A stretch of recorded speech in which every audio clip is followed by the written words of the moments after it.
ब्रह्मा ने प्रश्न किया कि मैं कौन हूँ, मैं कहाँ से आया हूँ, मेरा कार्य क्या है, मैं किसका पुत्र होकर उत्पन्न हुआ हूँ और किसने मेरा निर्माण किया है। इस प्रकार ब्रह्मा भ्रम में पड़ गए। ब्रह्मा को शंका हो गई, ब्रह्मा संशय में पड़ गए कि ब्रह्मा के मन में विचार पैदा हुआ कि ब्रह्मा ने किस लिए जन्म लिया है। ब्रह्मा सोचने लगे कि मैंने किस लिए जन्म लिया है और मैं क्यों उत्पन्न हुआ हूँ, मैं किस लिए मोह में पड़ा हूँ, जिसने मुझे उत्पन्न किया है उसका पता लगाना तो बहुत सरल है।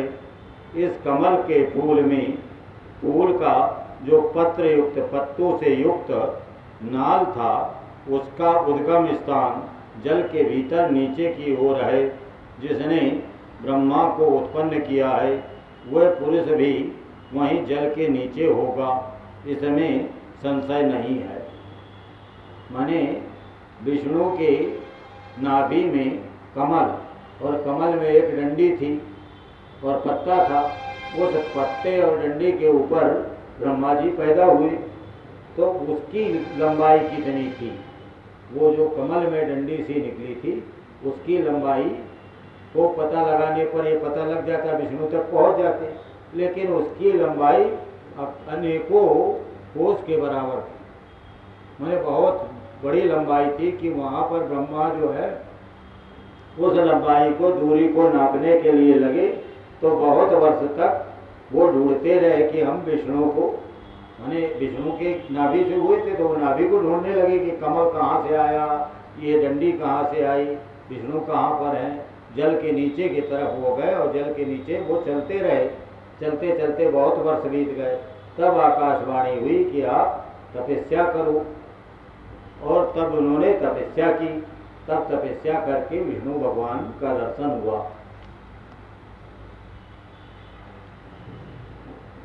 ब्रह्मा और विष्णु को भगवान शिव के शब्दमय शरीर का दर्शन हुआ। जब वो ज्योतिर्लिंग जो बताया कि ज्योतिर्लिंग काफी बड़ा था, नीचे भी गहरा और ऊपर ऊंचा, जिसको विष्णु भी नहीं ढूंढ पाए और ब्रह्मा भी नहीं ढूंढ पाए। उस ज्योतिर्लिंग से एक आवाज आई। जो आवाज आई उसका आवाज का नाम था ओम। ओम नाम की आवाज आई। ओम नाम की आवाज को इन्होंने देखा या सुना। उस आवाज को सुनने के बाद ब्रह्मा और विष्णु ने आराधना की, यानी पूजा की, स्तुति की भोलेनाथ की, और उन्होंने कहा ओम तत्त्वमसि। ये महावाक्य उनको सुनाई पड़ा, ओम तत्त्वमसि। फिर उमा सहित भगवान शिव प्रकट हुए। माने जब पृथ्वी में कुछ नहीं था, संसार में कुछ नहीं था, तब भगवान शिव पहले थे। शिव के बाद विष्णु आए, विष्णु के बाद ब्रह्मा आए, और उसी समय विष्णु के आने के पहले ही शिव ने अपने शरीर से ही अम्बा को, दुर्गा को प्रकट किया। तो इस तरह से उमा का प्राकट्य हुआ और फिर उनके द्वारा अपने स्वरूप का विवेचन, उमा ने अपने स्वरूप का विवेचन किया। ब्रह्मा आदि तीनों देवता उन्हीं से प्रकट हुए। फिर ब्रह्मा के ललाट से रुद्र पैदा हुए।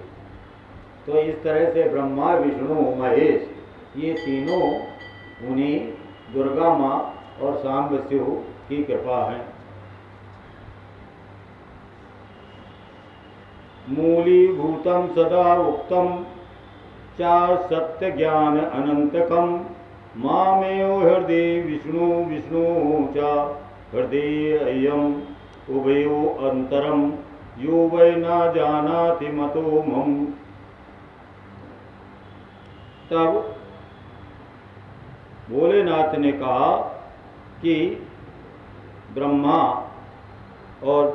विष्णु और भोलेनाथ ये जो तीनों हैं ये रुद्र प्रकट होंगे। वे सब के सब एक रूप हैं। ब्रह्मा, विष्णु और भोलेनाथ एक रूप हैं। इनमें भेद नहीं है। भेद मानने पर अवश्य ही बंधन होगा। तो भी भोलेनाथ का जो रूप है वह सनातन है, सबसे पुराना रूप भोलेनाथ का है। यही सदा सब रूपों का मूल है। यानी भोलेनाथ से ही फिर विष्णु और ब्रह्मा और रुद्र सभी हुए हैं। ये सत्य ज्ञान एवं अनंत ब्रह्म है। ऐसा जान करके सदा भोलेनाथ के मन से उनके मेरे यथार्थ स्वरूप का दर्शन करना चाहिए। यानी मन से भोलेनाथ के स्वरूप का दर्शन करना चाहिए। सुनो, मैं गोपनीय बात एक बता रहा हूँ। ब्रह्मा जी की भक्ति से भोलेनाथ प्रकट होंगे। ऐसे भोलेनाथ ने कहा कि आगे चल करके मैं ब्रह्मा की भक्ति से रुद्र के रूप में अवतार लूंगा। तब श्री हरि ब्रह्मा जो है सृष्टि करेंगे, संसार बनाएंगे और विष्णु संसार का पालन करेंगे, रुद्र उसका प्रलय करेंगे। ये जो उमा नाम से विख्यात परमेश्वरी प्रकृति देवी हैं, इन्हीं की शक्ति भूता वाग देवी, यानी उमा के भी 3 स्वरूप हो जाएंगे। उमा से सरस्वती पैदा होंगी जो ब्रह्मा के अर्धांगिनी कहलाएंगी, और लक्ष्मी उमा से ही हुई तो लक्ष्मी विष्णु भगवान की अर्धांगिनी बनेगी, और उमा से सती का जन्म होगा। उमा ही सती बनेंगी आगे चल करके अगले जन्म में, और वो भोलेनाथ की पत्नी कहलाएगी। तो उमा ही मूल प्रकृति है। तो उमा नाम से विख्यात परमेश्वरी प्रकृति देवी हैं। इन्हीं की शक्तिभूता वाग देवी सरस्वती ब्रह्मा जी को सेवन करेंगी, और फिर इन प्रकृति देवी से दूसरी शक्ति प्रकट होगी जो लक्ष्मी रूप से भगवान विष्णु का आश्रय लेंगी।